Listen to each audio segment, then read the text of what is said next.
We want to turn to another critically important story here. As many people saw, dozens of boats and hundreds of activists with the global Sumud Flotilla braved and risked everything to get aid or attempt to get aid into the people of Gaza who are being besieged and genocided.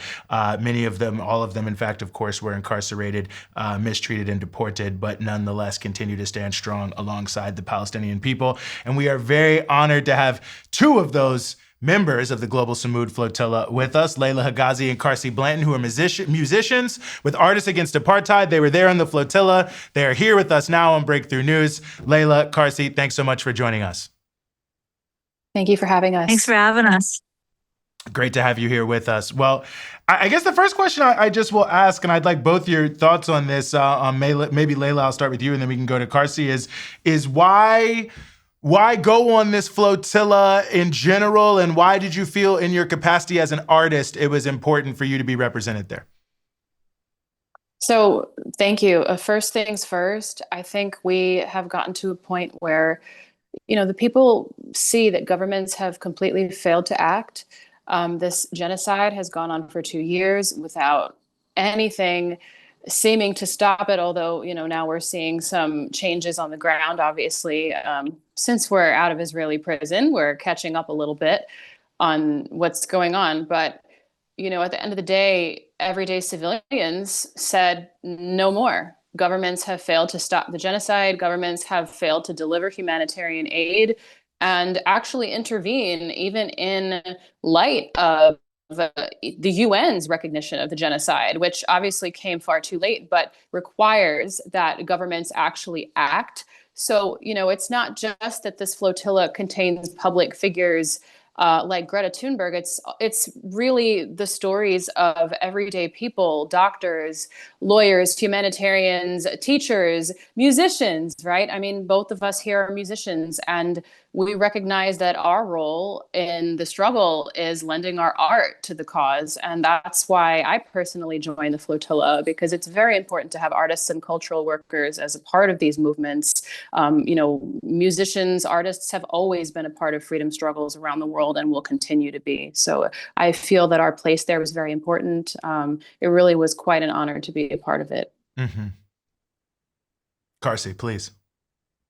Yeah, Leila said it perfectly. I couldn't agree more. I would just add that the experience of being kidnapped in international waters by armed IOF forces and then being in Israeli detention for a week was also very affirming in a way about the power of music, because in so many moments of incredible stress and fear, what we ended up doing together was singing.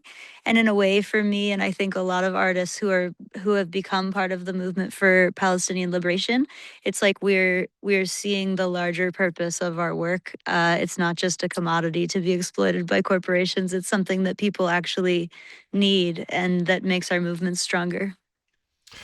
No, I think that's such a great point. And of course, the great precedent there from the civil rights movement of singing in jail, and that making the jailers very upset because they can't break the spirit of those who are inside. One of the most, I thought, moving images I saw from the sort of, the entirety of the flotilla that I think said it all was the fishermen in Gaza who were able to go out and to fish for the very first time because the Israeli Navy was distracted by trying to kidnap you all in your entirely legal mission to bring in humanitarian aid. But, you could see so many people in Gaza celebrating this imagery and saying this flotilla meant so much to us in so many different ways. It was actually in a lot of different ways a real form of material support.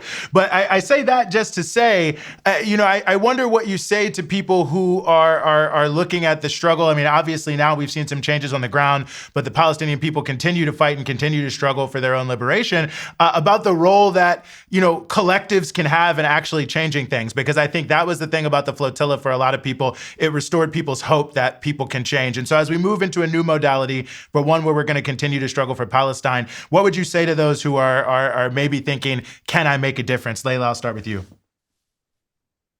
Well, I mean, the answer is, of course, absolutely yes, you can make a difference, because I think typically people are looking to governments to create that kind of change. And, this flotilla is just such an example of the people rising up, coming together, and organizing in the face of government stagnation, pathetic excuses, and also doublespeak, where governments even claim to stand in support of Palestine, but also continue to fund Israel as if none of us are noticing. And, we even see kind of weird attempts at double solidarity with both peoples, like, Navy ships being sent while money is still being sent to Israel and things like that. So, I think the thing is that the people really are aware of what's going on.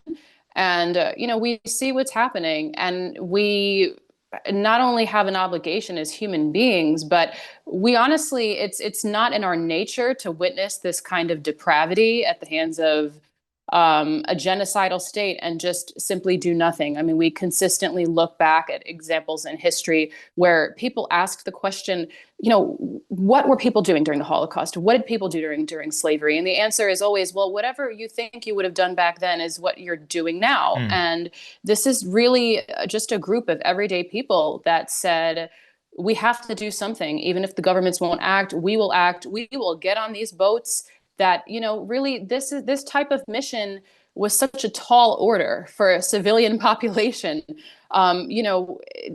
Acquiring these boats, actually organizing the mission so that it could be successful, so all these boats could actually hopefully make it to Gaza. And some of them didn't. Like, we're doing the work that really governments should be doing, right? And would actually probably even do much more efficiently, because it's this is not something that a lot of us have done before, right? But it's an unprecedented historical moment where people from 44 countries decided to rise up and say, this is going to be a very tall order, this is going to be a very difficult task, and we're going to do it anyway, and we're going to sail through wind and storms and government sabotage and drone attacks and literally everything that was thrown at us to scare us away from sailing.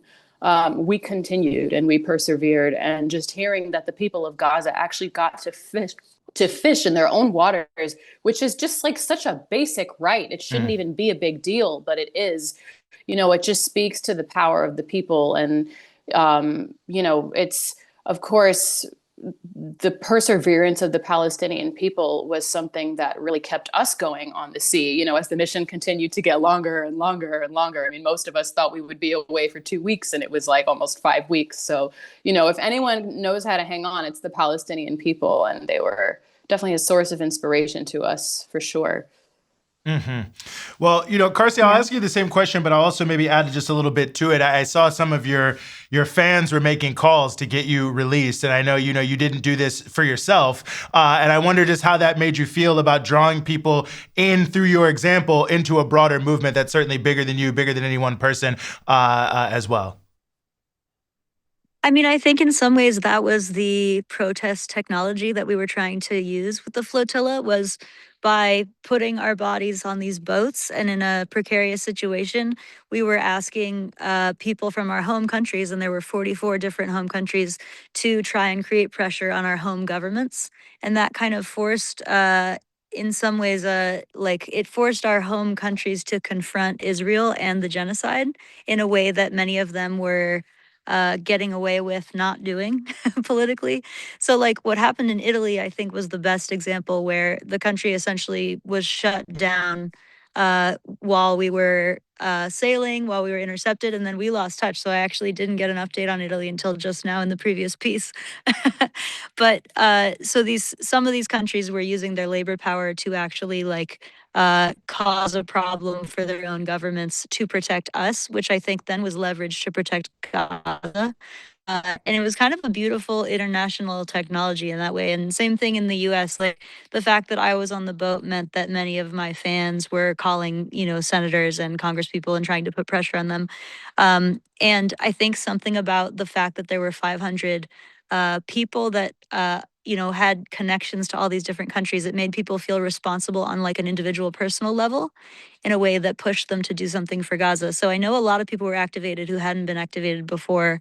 And it's really just because we got so many countries together and kind of created a media storm. And I also think because the boats were so beautiful, it drew a lot of people in a kind of poetic way. And so I just wanted to speak to that as an artist too. It's like we were using the symbolism of these boats and the, sailing across the Mediterranean, and it sort of allowed people to connect to the movement in a way that they hadn't before. And so I think it was such a rare opportunity to have that many countries activated toward the same direction at the same time. That's such a great point. I'm glad you mentioned the issue of sort of the poetic nature of it, the role of culture. Leila, you already mentioned, the power, how cultural workers have been a part of movements for so many years.